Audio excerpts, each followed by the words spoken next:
Hello everyone, good morning সবাইকে। Welcome back to our channel Poonam Das blog. আজ অন্নপ্রাশনের পরের দিন ঠিক দুপুরবেলা আমরা লাঞ্চ করলাম, করে এখন রেডি হয়েছি যাব পার্কে ঘুরতে। আর ওদিকে গিয়ে চলো দেখি এবারে যে আমার ননদের হলো কিনা আর পিসির হলো কিনা।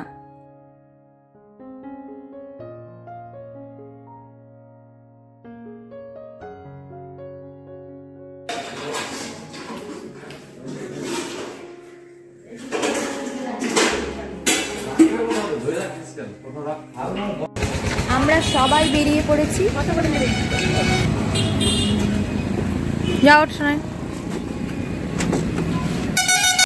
একটা টোটো করে আমরা পার্কে এসে পৌঁছে গেছি।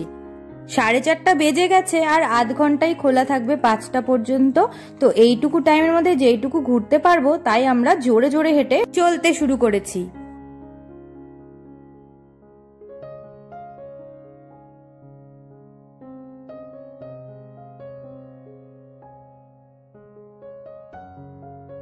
বাইরে থেকে দেখে মনে হচ্ছিল পার্কটা না ছোট, কিন্তু ভেতরের দিকে এসে দেখছি পার্কটা বেশ বড়। আরো আছে, তোমাদের ঘুরে ঘুরে সবকিছু দেখাচ্ছি। এখানে দেখো একটা ছোট্ট সুইমিং পুল রয়েছে আর তার পাশ দিয়ে ফুলের বাগান। এত সুন্দর লাগছিল। আবার ওইদিকে ওভারব্রিজ দিয়ে মাঝখানে গিয়ে বসারও সুন্দর ব্যবস্থা রয়েছে। ওখানে সবাই ফটো তুলতেই বেশিরভাগ বসে আছে।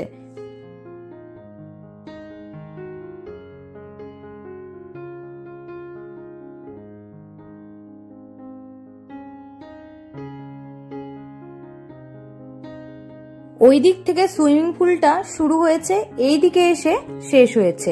আর পাশ দিয়ে এখানে আবার অন্যরকম ফুল, ফুলগুলি ভীষণই সুন্দর লাগছিল। চলো সামনে গিয়ে দেখি আরো কি কি রয়েছে। এদিকে দেখো পাহাড়ের মতো একটা ছোট্ট সুন্দর জায়গা, এখানে না ফটো তোলার জন্য বেস্ট। পেখমের না ভীষণ মজা, কারণ পার্ক তো, বাইরে এসেও পার্ক পেয়েছে। বাচ্চারা পার্ক বলতেই একটু ভীষণ খুশি হয়।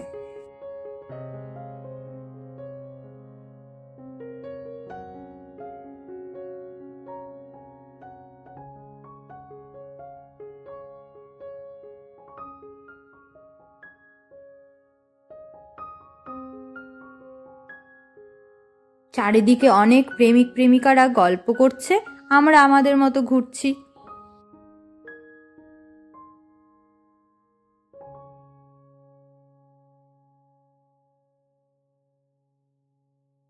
সামনে দেখো বাচ্চাগুলো ফটো তুলছে, গিয়ে ডিস্টার্ব করতেও কেমন যেন লাগছে। আবার এদিকে পেখম দেখালো একটা গুহা, সেখান থেকে এসে এদিকে দেখছি হাতি বানিয়ে রেখেছে খুব সুন্দর গাছ দিয়ে।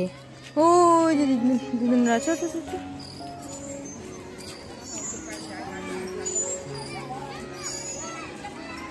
ভালো তো বড় পার্কটা। এই জায়গাটা দেখো কি সুন্দর লাগছে। তো এখানে আমরা সবাই মিলে ফটো তুলেছি দাঁড়িয়ে।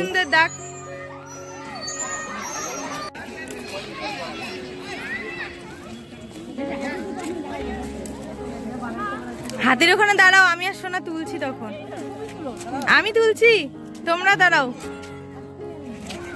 যাও।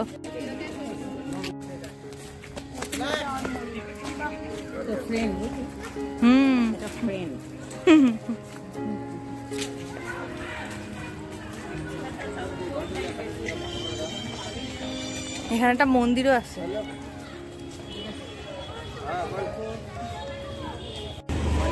পার্ক থেকে বেরিয়ে দেখছি এখানে গরম গরম বাদাম ভেজে দিচ্ছে। তো আমরা কিছুটা বাদাম নিয়ে নিলাম বাড়ির জন্য।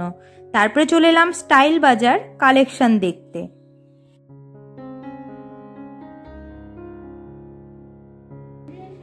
স্টাইল বাজার থেকে বেরিয়ে সামনেই দেখছি ফুচকার দোকান, তো দেখে জিভে জল চলে এলো। তো তাই বলে সবাই মিলে খেতে চলে এসেছি। যা ভিড়, লাইন দিয়ে দাঁড়িয়ে রয়েছি।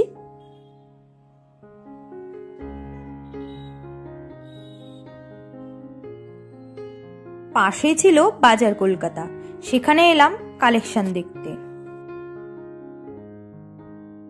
সবে বাড়ি ফিরলাম। এখন আমরা একসঙ্গে সবাই সেই যে বাদাম এনেছিলাম ওগুলো দিয়ে মুড়ি মাখানো হচ্ছে। এইগুলো দিয়ে আমরা এখন টিভি দেখছি আর টাইম পাস করছি।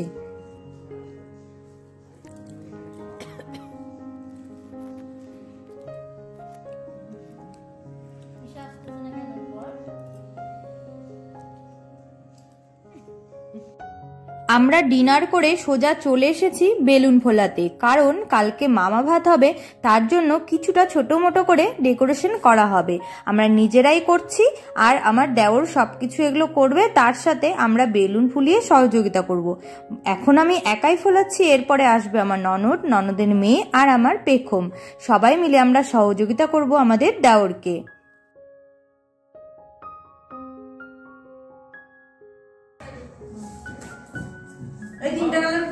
পিসি তুমি এতে কি করো বেলুন নিয়ে? নীল সবুজ আমরা বেলুন ফোলাচ্ছি। কালকে হবে মামা ভাত, তার জন্য প্রিপারেশন চলছে।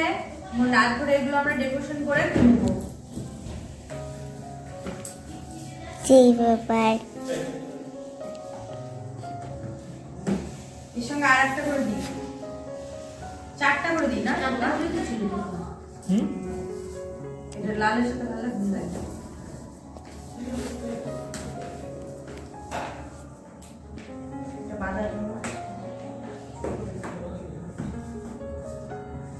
হাই করো সবাই, জয় দিদি হাই করে। পিসি হাই করো। লাল এটা ফুলানোর জিনিস আছে। হ্যাঁ ফুলানো, যত বেলুনগুলো ফটাফট ফুলানো হবে। লাল ওই যে কালারটা দে, এর মধ্যে একটা পাইছি। দুই এই পাইছি। এই একটা আছে। এটার সঙ্গে নীল নীল। প্রায় আমাদের বেলুন ফোলানো শেষ হয়ে এসেছে, এবারে আমরা সাজাতে শুরু করে দিব, তারপরে তোমাদের দেখাচ্ছি। রাত্রি প্রায় 12টা বেজে গেছে, আর আমার দেওর সবকিছু করবে, আর আমি দেখো পেছনে সহযোগিতা করছি। এই দেখো কালকে মামা ভাতের জন্য আমাদের ডেকোরেশন শুরু হয়ে গেছে, আর কিছুটা বাকি রয়েছে, তারপরে আবার ফাইনাল লুক তোমাদের কালকে দেখাবো। আজকের মতো ব্লগটা এখানে শেষ করছি। কালকে আবারও দেখা হচ্ছে তোমাদের সাথে মামা ভাতের পর্বে। ততক্ষণের জন্য বাই বাই, সবাই ভালো থাকবেন, সুস্থ থাকবেন।